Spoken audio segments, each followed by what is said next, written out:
Near-death experiences and a public brawl in LA's Skid Row, Zac Efron's post-high school musical career has been full of tragic details. He may have risen to fame as a teen dreamboat in Hollywood, but Zac Efron's experience at school was apparently an entirely different story. According to a profile in the Mirror, Efron was unpopular at school. He had few friends and was branded a nerd. A former classmate divulged, "Zac never knew how to handle the kids who teased him. He wasn't bullied constantly, but for him it made going to class very difficult." The outlet sources remembered a kid who was mugged after failing to land a backflip on the playground and teased for showing up to school with fresh highlights. Efron admitted to self-loathing in an interview with Men's Journal, declaring, "I step back and look at myself and I still want to kick that guy's ass sometimes." Zac Efron has opened up about his struggles with mental illness. In an interview with Men's Health, he revealed that he finds it difficult to be in crowds and prefers to stay indoors. "I just don't go out. People in large groups, it triggers my agoraphobia." Speaking with The Hollywood Reporter, Efron also explained that he lives with anxiety on a daily basis and is constantly overwhelmed by thoughts, just overthinking things. In a chat with Bear Grylls, the actor said that his anxiety was exacerbated by constant paparazzi intrusion into his life, which led to self-medicating. In addition to his issues with agoraphobia and anxiety, Efron has discussed his ongoing struggle with depression. Accordingly, he admitted that he often used work as a distraction from his dark thoughts. He told The Hollywood Reporter, "There was something lacking, some sort of hole that I couldn't really fill up. I was just so deep into my work, it was really the only thing I had. I clung to it in a way that became a little bit destructive." Zac Efron was super close with his grandparents. He once told people that he'd rather go on a cute dance date with his grandma than go clubbing. And in 2017, he posted an adorable snap of his proud grandparents on Instagram, revealing that they were super excited to watch his movie Baywatch. Sadly, Efron lost his grandmother just 2 years later. In a heartbreaking post, he made his late grandma one final promise, writing, "Love you, Grandma. We'll take good care of Grandpa for you." It's no secret that Zac Efron loves dogs. Speaking with People, he gushed about his adoration for his canine pals, quipping that he was more than happy to be upstaged by pups when sharing screen time with them. For many years, Efron's pride and joy was his dog, Puppy. Back in 2012, he posted on Twitter that he celebrated Christmas morning with the adorable Pooch. In 2016, he sadly lost Puppy. On Instagram, he paid tribute to his late sidekick. "Through thick and thin, you've always been my best friend. I'll see you at the finish line. Rest in peace, Puppy Efron." 2 years later, he was able to bring home a new canine companion when he saved the life of a dog, Maka, who was set to be euthanized per People. There are a number of celebs who have had a near-death experience, but in Zac Efron's case, he has escaped death on more than one occasion. In 2013, Efron shattered his jaw after slipping outside his house, an injury that almost killed him. He told Entertainment Tonight, "No, it was funny. It sucked. I almost died, but we're good." The accident required Efron to have multiple stitches and his jaw wired shut. This wouldn't be the actor's last brush with death. The following year, he nearly died when his chute malfunctioned during his appearance on Running Wild with Bear Grylls, an experience he called one of the worst things possible per Men's Journal. 3 years later, when filming The Greatest Showman, he was almost killed riding his bike in London. As he recalled on The Graham Norton Show, "I'm not one to ride a bike early in the morning in traffic, so it turned out to be quite dangerous. Suddenly, there was a double-decker bus right in front of me." He continued, "I slammed on the brakes, went under the front tire, and narrowly missed death."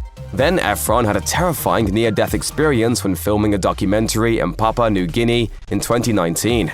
As reported by the Sunday Telegraph, he contracted what was believed to be typhoid and fell seriously ill before Christmas. Subsequently, he made an urgent trip to Australia. On Instagram, Efron confirmed that he became ill, but made a recovery.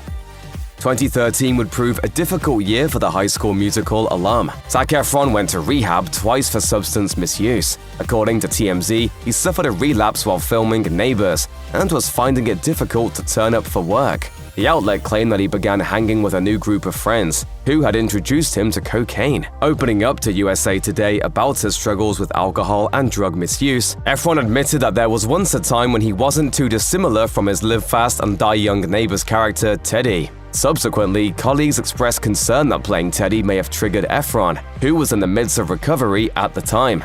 In a chat with The Hollywood Reporter, he elaborated on his personal turmoil. "I was drinking a lot, way too much. You're in your 20s, single, going through life in Hollywood, you know? Everything is thrown at you."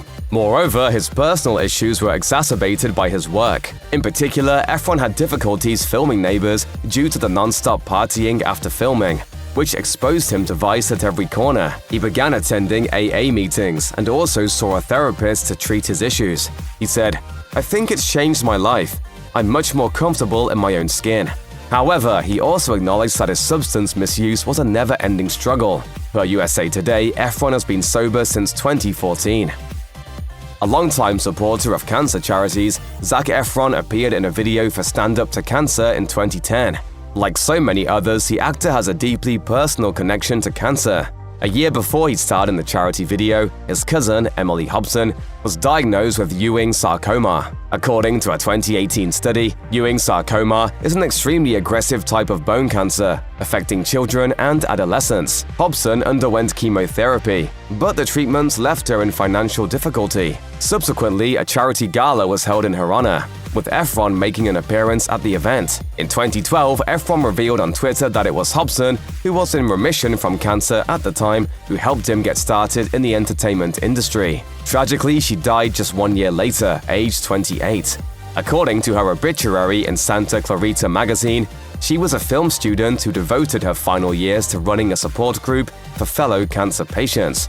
On Instagram, Efron paid tribute to his late cousin, revealing that he and Hobson shared the same birthday. He wrote, "Happy birthday to my cousin and best friend Emily, who passed away from cancer 2 years ago. She was 28, like me. We share the same birthday, and this day is forever ours." He ended the post by telling his followers that his only birthday wish was for them to donate to Stand Up to Cancer. It is unfortunately not uncommon for celebs to get into epic fights in public. In Zac Efron's case, his public blowout was a source of immense humiliation. The actor generated headlines when he got into a violent brawl with an unhoused man on Los Angeles' Skid Row in 2014, per TMZ. Efron reportedly threw a bottle out of his car window when he was approached by the man, who accused him of smashing the bottle in his direction. The man punched Efron in the mouth, with the actor declaring, quote, "It was the hardest I've ever been hit in my life." Police caught a glimpse of the fight, but did not file charges against either party, as it was determined to be mutual combat. The incident couldn't have occurred at a more inopportune moment for Efron, who was promoting Neighbors at the time. Accordingly, he found the publicized nature of the brawl deeply degrading, as he revealed to The Hollywood Reporter. "No matter who you are, you face challenges growing up. It's impossible to lead an honest and fulfilling life as a man and not make mistakes and fess up to them when you need to. But it's especially humiliating when they happen to be so public and so scrutinized." Recalling that day, he claimed that he was out with a friend when the man pulled a knife on them. They began fighting, something that Efron called, quote, "the most terrifying moment in my life." In 2021, Zac Efron found himself at the center of gossip about his appearance when he appeared in a video promoting Earth Day. Fans began speculating whether Efron had undergone plastic surgery due to his seemingly augmented jaw. Then, in a 2022 Men's Health interview, Efron got real about his struggles with body image, which were precipitated by the unrealistically ripped physique he had in Baywatch. The actor admitted he took diuretics in order to maintain his figure for the film. Moreover, he was heavily restricting food, exercising excessively, and suffered from severe insomnia as a result. He admitted, "Something about that experience burned me out. I had a really hard time recentering. Ultimately, they chalked it up to taking way too many diuretics for way too long, and it messed something up." While he acknowledged that having an impossibly ripped physique was once his dream, it made him miserable. These days, he seems to have a healthier relationship to dieting. The philosophy around my current diet is intermittent fasting mixed with getting enough nutrition to sort of sustain me throughout the day. This marks the first time Efron openly discussed his body image issues, but it definitely wasn't the last. In an episode of his Netflix series Down to Earth, Efron was brought to tears when eating pasta, noting that he'd deprived his body of carbs for years. Later in the episode, he admitted, "I gotta get out of Hollywood, dude. I'm done." He continued to say, "It's just not a place conducive to living a long, happy, mentally sound life." If you or someone you know needs help with mental health, please contact the crisis text line by texting HOME to 741 741. Call the National Alliance on Mental Illness helpline at 1-800-950-NAMI 6264 or visit the National Institute of Mental Health website.